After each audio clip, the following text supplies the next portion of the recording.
Assalamualaikum warahmatullahi wabarakatuh. Kaifa halukum ya ikhwani? Alhamdulillah karena bil khair. Alhamdulillah ini bil khair. Baik. Alhamdulillahi huwal ahadus samad lam yalid wa lam yulad wa lam yakul lahu kufuwan ahad. Allahumma shalli ala sayyidina Muhammad wa ala ali sayyidina Muhammad. Amma ba'd. Alhamdulillah ubaila an namdiya ila kitabi ayyuhal walad fa khairu man nabtadi'u hadha ta'lim qira'atu al-Fatihah asa an yanfa'ana bi hadhil qira'ah bi hadha ta'lim naqra sab al-masani al-Fatihah. A'udzu billahi minasyaitonir rajim. Bismillahirrahmanirrahim. Alhamdulillahirabbil alamin arrahmanir rahim maliki yaumiddin. Iyyaka na'budu wa iyyaka nasta'in ihdinas siratal mustaqim siratal ladzina an'amta 'alaihim ghairil maghdubi 'alaihim waladdallin. Amin. Baik, kita lanjutkan. Kama qala Dununi al-Misri rahimahullahu ta'ala li ahadin talamidatihi, seperti yang dikatakan Dunun Misri, ya. Ini salah seorang ulama rahimahullah, semoga Allah merahmati nya, li ahadin talamidatihi, kepada salah satu muridnya. In qadarta ala badri ruh wa ta'ala, jikalau kamu mampu untuk menyerahkan atau menyerahkan sepenuhnya ruh, maka kembalilah.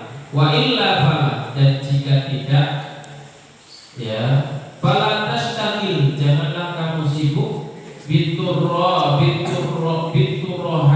sufiyah, untuk mengikuti jalan-jalan orang sufi.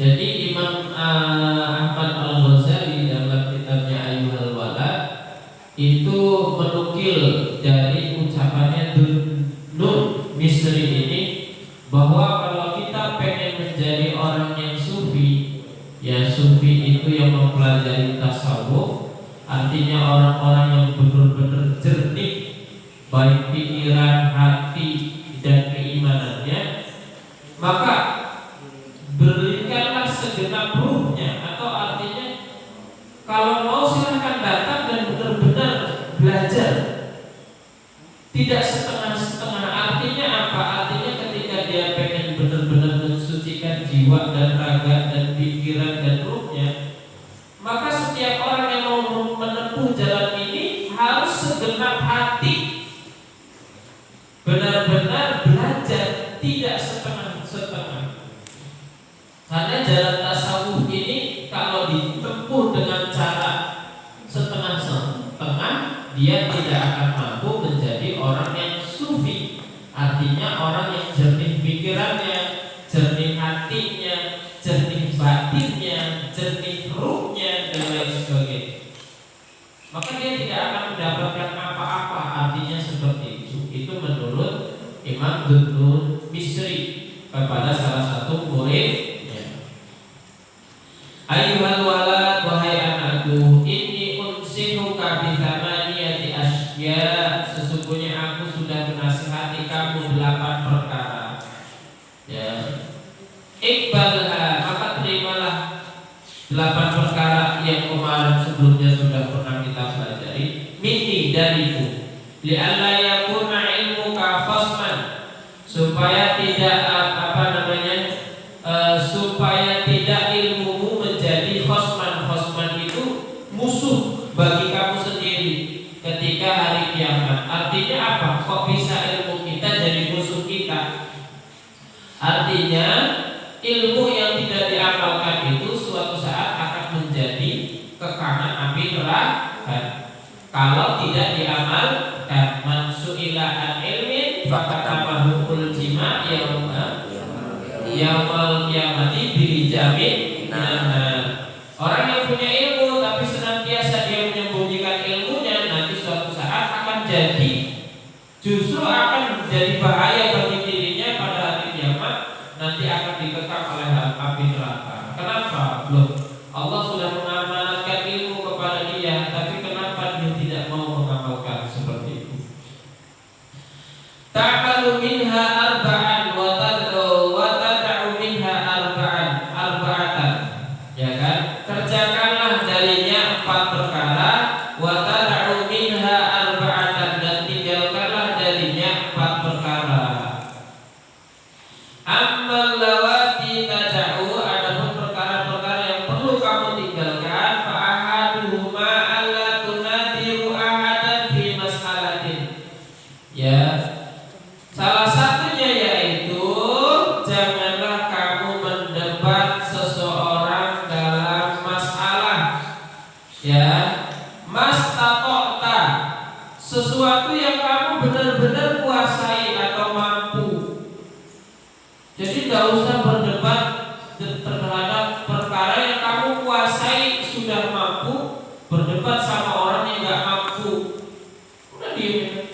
Udah jelas-jelas kamu tahu itu bukan. Kamu berdebat sama, mohon maaf, orang bodoh yang dia tidak tahu. Jadi apa ya maksudnya, itu perdebatan percuma. Kita berdebat dengan orang bodoh itu berdebat percuma. Apalagi kita tahu bahwa itu yang benar. Contoh. Benda itu jatuh karena gaya gravitasi. Orang bodoh bilang bukan karena gravitasi, tapi karena berat. Aku debat lagi. Udah, yang benar karena gravitasi. Kata orang yang bodoh yang nggak pernah belajar, dia ngomong karena berat lah.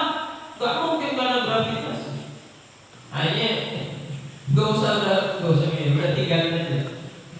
Tarkul jawab dia al jahili jawab, meninggalkan tidak menjawab bagi orang yang bodoh itu jawabannya. Jadi nggak usah ngeyel gitu loh, biarin aja. Biarkan dia dalam lingkup ketidaktahuan. Kalau berat itu menjadi sumber benda itu jatuh, harusnya bumi ini jatuh. Harusnya matahari yang lebih besar dari bumi ini jatuh. Harusnya bintang-bintang yang di sana yang jauh lebih besar lagi dari matahari itu jatuh. Pertanyaannya mau jatuh kemana? Kalau diukur dengan berat, paham ya? Paham ya? Jadi bukan jawabannya berat, justru ada gaya gravitasi itu, dan itu sudah akurat menurut ilmu. Lianna fiha afatin katsiratin, karena sesungguhnya dalam perdebatan itu ada hal yang bisa merugikan. Ya, banyak mendapatkan kerugiannya apa ya? Kamu akhirnya berkelahi, kamu akhirnya bukannya tambah pinter, tambah bodoh karena berdebat dengan sesuatu perkara yang jelas kamu sudah tahu, ya, dengan orang-orang yang tidak tahu. Kemudian fatmuha akbaru min naf'iha, kemudian fa'ithmuha, sedangkan dosanya itu lebih besar daripada manfaatnya, karena memperdebatkan tadi hal yang tidak penting lah intinya. Idhiya manba'u kulli khuluqin damim. Ya,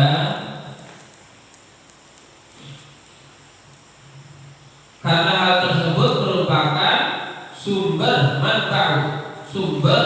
kulli khuluqin damim. Ya, semua akhlak yang tercela. Pertama, kadang karya seperti ria. Ya, ketika kita debat dalam perkara yang sudah kita kuasai, debatnya sama orang-orang yang gak jelas, kita akhirnya kadang timbul ria. Ini loh kita yang pengen orang ahli. Dengki, sombong, ya kan? Wal hasadi wal kibri, dengki, kibri itu sombong.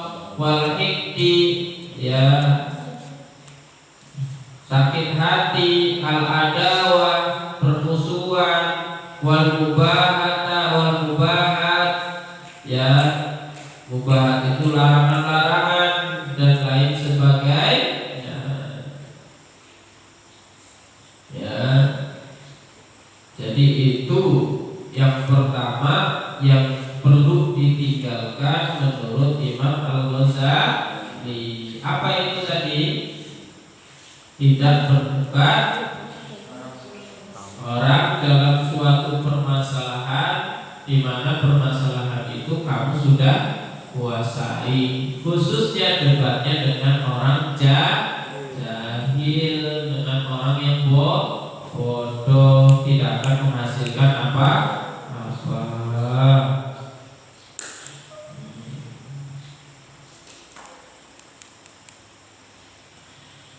Nah, lawaqa'a mas'alatun bainaka wa baina sahsin, ya jika terjadi masalah ya di antara kamu dan salah seorang au qaumin atau sebuah kaum, wa kanat iradatuka fiha, dan kamu menginginkannya ya an yudhira al-haq, menampakkan yang hak yang benar, wala yudayya jazal bahsu, maka janganlah kamu menghilangkan jazal bahsu, ya pembahasan atau kajian yang diperbolehkan. Lakin litil kal iradah, akan tetapi ya keinginan itu alamatani, ya harus disertai dua tanda. Salah satunya indahuma alla tufariqu baina an yankashifal haq ala lisanika. Jangan membeda-bedakan kebenaran itu terungkap melalui mulutmu atau lisan orang lain. Aw ala lisan ghairika. Wasani an yakunal bahsu, pembahasan itu fil khala'i, di tempat yang sepi, ahabba ilaika, lebih kau sukai, min an yakuna fil mala, daripada pembahasan di tempat yang ramai.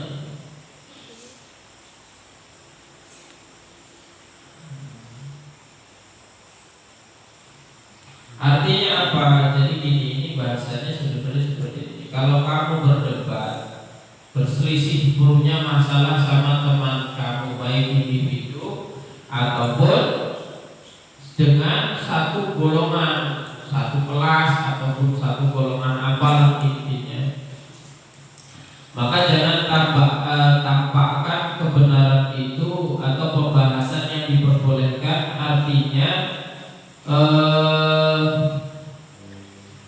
lebih diutamakan di tempat-tempat yang perlu dibahas atau dikajinya, yang dengan cara melihat dua tanda. Yang pertama, tidak boleh membeda-bedakan kebenaran itu terungkap melalui mulutmu atau lisan orang lain. Artinya kalau seandainya ini biasanya orang, mohon maaf ya, kalau punya masalah ustadz sama siapa, ustadz sama Aksan contoh saja, contoh hibur. Kadang kita itu karena saat punya masalah ustadz sama Aksan, ustadz gak mau menerima kebenaran dari Aksan, ini yang salah.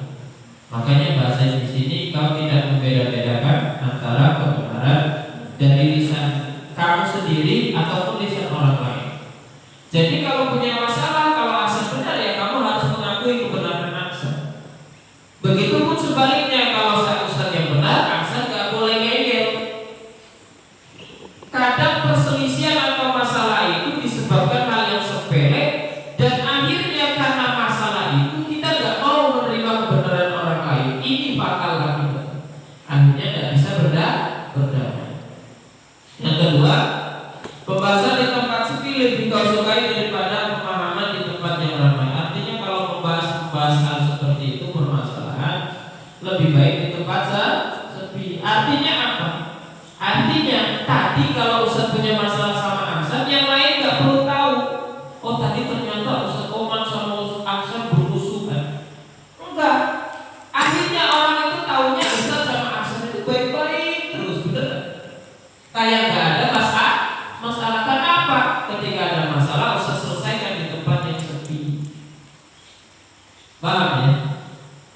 Setelah selesai kita senyum lagi, kemudian kita bermain lagi seperti biasa.